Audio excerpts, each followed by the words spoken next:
Glenn here. I'll note that a prior speaker said there's no shame in being succinct, so I'll do my best. Um, I want to underscore the comments that were made on our behalf by Nat Kane and Vivian Helwell previously, and just add a few bits. Again, the problematical language in Section 875 having to do with trading information for water. We can't uh, uh, we can't understand the rationale behind that, frankly. These are basic minimum flows. To have less than that with more information, all that means is that we have a very well documented extinction event. Fish swim in water, they do not swim in information. We really need to keep that in mind. So when we're talking bare minimum flows, we're talking bare minimum flows. We're not talking about something that can be traded down. Um, in terms of the fiscal impacts, I want to point that out.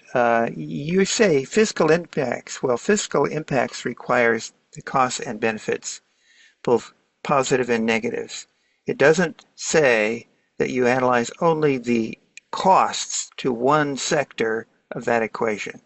And that's what we've seen to date is the cost to agriculture of change. There is a huge cost of doing nothing.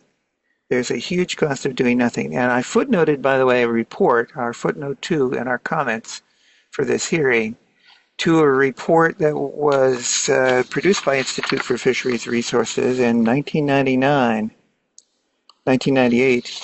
And in $1999, the value of the salmon runs from the Klamath was over $137.4 million a year in personal income impacts.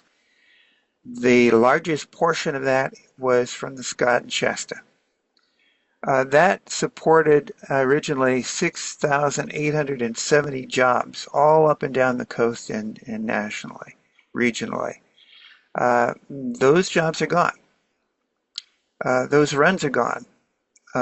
They were also restricted in terms of harvest of all other runs in Northern California and Southern Oregon because of the weak stocks in the Klamath. We're bound by what's called weak stock management. The weakest stock is the determining factor. The stocks in the Scott and Shasta are the determining factor for our whole Northern California fisheries. The importance of returning those runs to healthy, abundant levels is enormous.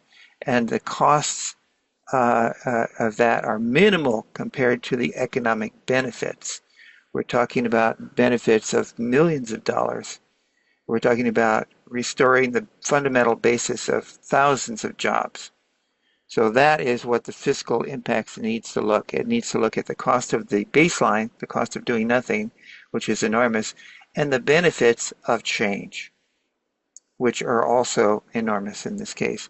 I want to point out that money spent working to recover salmon runs in the Klamath, in the Scott and Shasta in particular, is an investment.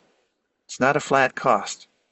It's an investment in a return of harvestable fish and a return of a major important ecosystem that benefits society indefinitely, in perpetuity. So that has to be also factored into your fiscal analysis. And one last bit, just a little bit of logic here. If it's a drought year, the drought declaration kicks in. If it is not a drought year, if it is a wet year, or even above normal year, there'll be plenty of water, so no one in the ag sector will be curtailed.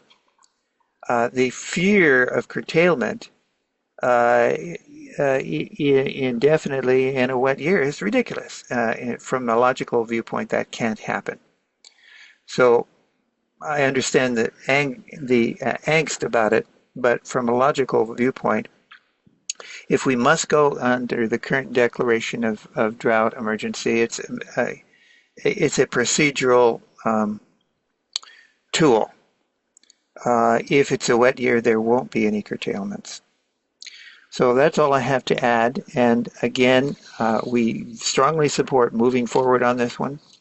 Just a reminder, the Klamath fisheries, the Klamath salmon runs were once the third largest runs in the continental U.S. They're now down to a small fraction, very small fraction, and a large portion of it is ESA listed as a result. We can do better than that. The benefits to society, the benefits to our economy of doing better than that are enormous, and that is what the fiscal impact needs to address. And that report, by the way, is footnoted in our footnote 2. It's titled "The Cost of Doing Nothing, the Economic Burden of Salmon Declines in the Klamath Basin." And I commend that to your staff. Thank you very much for all your hard work. This is not easy, but the benefits to society and the benefits to the economy of getting this right are enormous and well worth the effort for all of us.